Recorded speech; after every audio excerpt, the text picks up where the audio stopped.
One of our viewers got in touch and wanted us to ask this question. Russ Brown wanted us to ask you if you really believe that those profiting from human trafficking will think, oh dear, I have to check your digital ID now. I can't carry on paying you £1.50 an hour to work in my sweatshop. I'm absolutely convinced that amongst the reasons that people travel through France, which is a safe country, to come to the United Kingdom, amongst the reasons is because it's easier to work in our illegal economy than it is in other countries. And we have to deal with it. Bosses who are prepared to hire people illegally are not asking them for their national insurance card. So what's the evidence? What makes you think they're suddenly going to ask them for a digital ID? We need to be really clear. You must have ID, mandatory digital ID, in order to work, because we have to stop. In a breaking twist that's sending shockwaves through the UK political landscape, a heated exchange has erupted over one of the government's most controversial ideas yet: digital IDs for workers. It all started when a viewer, Russ Brown, asked a question that cut straight through the political noise,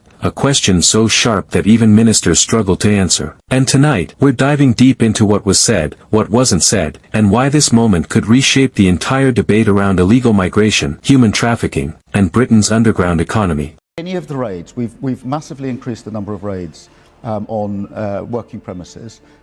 It is absolutely clear that people are working illegally in numbers. But why do you think that them having a digital ID, having to have a digital ID, would stop that problem, when right now people are meant to have a national insurance number and card, and if they're not asked for that, a boss is willing already to break the rules? What's the difference going to be? Well, the difference is this is on point of starting, not a retrospective exercise as it now is.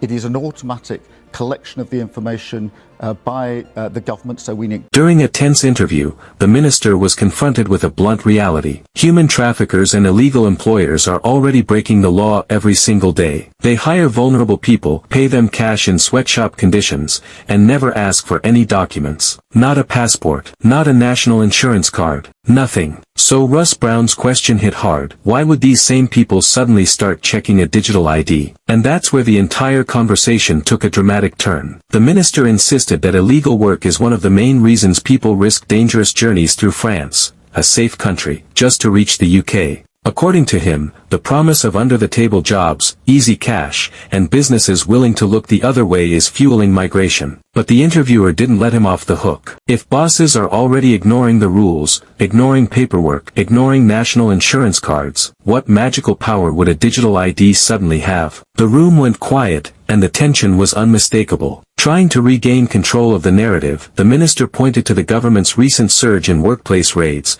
saying these raids prove that illegal labor is widespread and out of control. He argued that digital IDs would allow the government to automatically track who is working where, not after the fact, not when it's too late, but the moment a job begins. It was framed as a bold new tool, a solution that could tighten the net around illegal employment like never before. But critics weren't convinced, and the pressure on him kept rising. The interviewer pushed back harder, highlighting a contradiction that millions of viewers are now debating. If employers are already willing to break the law, already willing to ignore basic checks, then why would they suddenly obey digital ones? What changes? What stops them from simply continuing their illegal hiring practices as they always have? The question exposed a crack in the policy, a gap between political promises and on-the-ground reality. And once again, the minister's answer felt more like deflection than explanation. Under the growing spotlight, the minister doubled down. He insisted that digital IDs would change everything because they involve automatic government data collection. Employers won't have a choice, he said.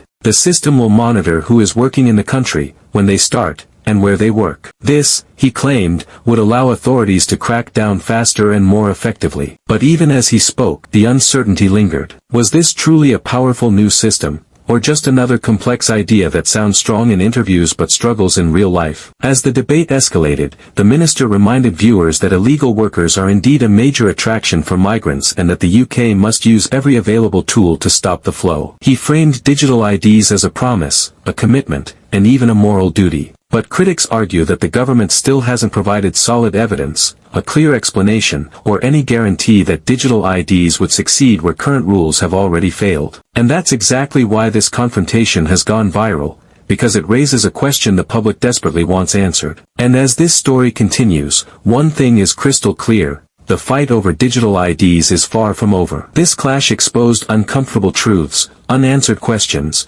and a political strategy that still seems shaky under pressure. Whether digital IDs become a breakthrough or another broken promise will decide more than just workplace rules. It could shape the entire future of the UK's immigration debate. Stay tuned, because this conversation isn't ending anytime soon, and neither is the controversy.